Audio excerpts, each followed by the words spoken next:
The First Minister is right that America's attack on Iran is incompatible with international law.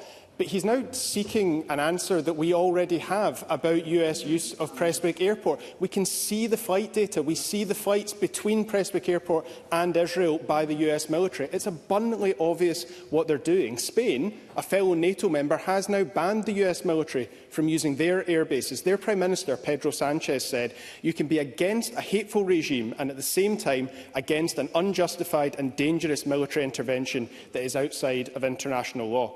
I believe the First Minister agrees with that statement. It's very similar to statements he made when he marched against the war against Iraq in 2003. The US is using an airport owned by the Scottish Government to wage an illegal war, killing hundreds, if not thousands, of innocent people. But at the moment, Scotland's First Minister is sitting on his hands. This government says it stands up for Scotland. Why does that stop the moment it might involve Donald Trump?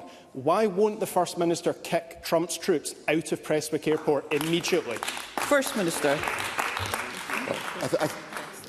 I think it's pretty clear from what I've said over the last few days that I am in no way, shape or form a supporter of what has happened in the course of the last few days. No way, shape or form, and no amount of the characterisation of my stance that Mr Greer has put on the record will demonstrate that to be the case. Now, I am taking the steps within government to establish the detail around about the use of Prestwick Airport. When the government has more to say to Parliament about that, we will do so. But let me reiterate that I believe the intervention by Israel and the United States is incompatible with the international rules-based system, and that has been the position of my government and will continue to be so.